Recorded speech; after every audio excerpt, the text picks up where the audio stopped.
jumbled in different places. How about if you read what you Trying to see recommended? where Cause I got one on my own. Added it, changed the terminology back to two consecutive weeks of advertising. yeah. And then added this at the conclusion of the public hearing. No, that's the same. So then under the proposals, I changed it to the zoning commission shall listen to all persons who may speak in support or for in opposition to the application. At the conclusion of the public hearing, the zoning commission shall make a recommendation to approve, deny, or approve with conditions. So it's basically the same thing. We just flipped the order a little bit. Okay. That's on 10.1.3.2. And then point 3, we got deliberation and decisions. Upon receipt of the recommendation from the zoning commission, the county commission shall make a decision on the citing permit application within 30 days. And may approve, deny, or approve with conditions and issue the permit. And then you struck, if the zoning commission finds that the prospective permittee to comply with all requirements if made within 30 days after the issue. And that's You're striking that. yeah, we're striking that because the zoning commission doesn't make that decision. So we got it's just a recommendation. Okay. Demonstration of compliance. The permit issued pursuant to 10.1.3.3 shall include the following conditions. And then it was struck to be contingent upon the permittee's final demonstration of compliance within the requirements of the permit following the completion of construction of the wind energy facility. You struck that.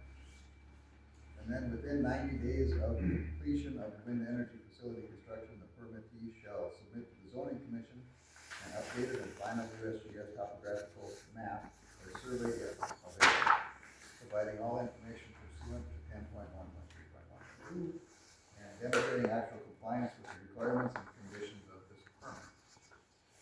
They're the same. That finishes the page. Should we continue?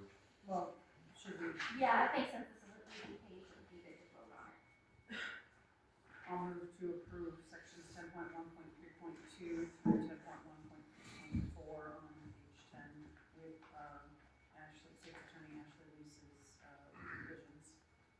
Okay, we have a motion for these. Is there a second? Motion and a second. Any discussion on any of them? Any discussion? Any discussion? Hearing none, all in favor say aye. Aye. Opposed? Motion carried. Okay, then these are pretty simple too. 10.1.4 is we're just striking the permittee, we're striking the word shall and putting may, place overhead feeder lines on public right-of-ways if public right-of-ways exist, or the permittee may place feeder lines on private property. The change of routes may be made as long as the feeders remain on public right-of-ways and approval has been obtained from the governmental units responsible for the affected right-of-ways. When placing feeders on private property, the permittee shall place the feeder in accordance with the easement negotiated with the affected landowner. So you're just striking the one word, One more. shall the main. And same thing again. Now we've done this summer. Yes. This setbacks. Is this different? No, this is the exact same. Okay. Exact same. So do you have to even go on it? You want me to read it? Yes, I think we should vote on this again. The concern was whether we had 1 hearing or 1 week notice or 2 week notice at that time. Oh, so this would solidify. This would solidify the that. notification. Gotcha. And it's proposed by, and I think we gotta act on it. Yes. Proposed by it. Okay, so I will read it. Areas less than 1 1/10 times the height of the turbine from the property line of a non-participating landowner and less than 3 times the height of the turbine or more from an inhabited rural residence of a non-participating landowner must be excluded in the consideration of a site for a wind energy conversion area unless a variance is granted. County Commission may grant a variance if an authorized landowner and affected parties with associated wind rights file a written agreement expressing the support of all parties for a variance to reduce the setback requirements in this subsection. A non-participating landowner is a landowner that has not signed a wind option or an easement agreement with the permittee of the wind energy conversion facility as defined this subsection, height of the turbine means the distance from the base of the wind turbine to the turbine blade tip when it's in its highest position. Okay, there's a lot of reading. Yeah.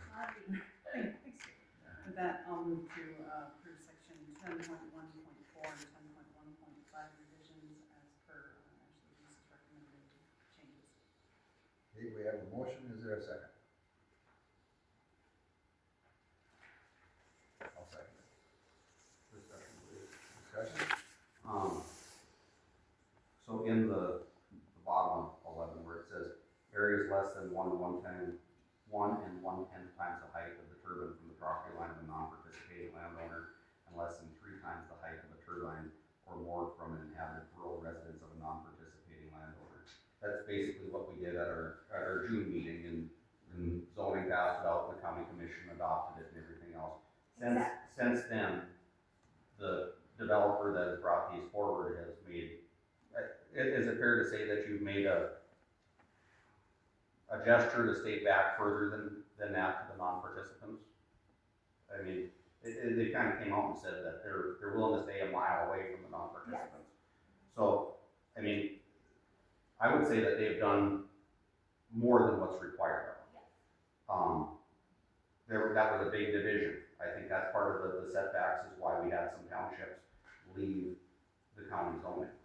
Would this be a time when we could maybe limit more leaving by saying they have came about and developed this with a larger setback, put some, go with what they did.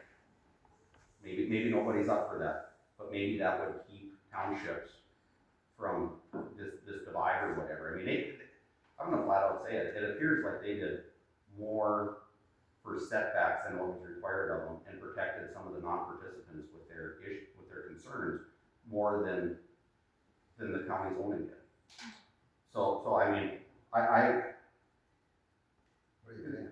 what I'm saying is, would it hurt to take it to the 1 mile here because they're doing it on their own already? Well, they've done it in good faith, why do we want to screw up in good faith and try to To try to get people from going on their own and having a messy zoning ordinance and stuff like that. And I'm just up for discussion. I'm not proposing that. I'm just up for discussion. Does anybody think that would keep people from doing their own? They've said that they're gonna do this, and they worked with some of these people. I think it's, Do you think that these townships would change, even if we would go to a mile? Do you think the townships would all of a sudden say, okay, I would think that it would, or maybe it doesn't matter? I would think that it would show that maybe, I think that some of the townships, because I mean, how many townships are there in Eaton County? There's a lot. Would it get some of the other ones that haven't done anything to stay with the county zoning? I think that would probably be the case. And you think it would, we don't know. well, There's a lot here right now. There's a lot of thinking that goes on with this stuff. I mean, I guess nobody seems to be in favor of it. I think that with the developers, they brought this forward as, they did a lot of research afterwards, and they said, we can keep them back and we can do this. I mean, I guess I'm taking them at their word that they're gonna do it. This is saying that you can come closer. I'm taking them at their word that they're gonna abide by what they had said and represented. But so basically, you're saying they're doing it in good faith, and you're saying, well, let's make sure they do it. What I'm saying is, if we say that they're gonna do it also, there might be some townships that aren't even affected by the footprint area that might say, well, the county is looking out for us a little bit more. They heard us a little bit. And it's not saying that there's still a variance, there's still whatever else. It was just for discussion's sake, but if nobody likes it, Yeah. that's Okay. fine. Okay, fine. Any more discussion?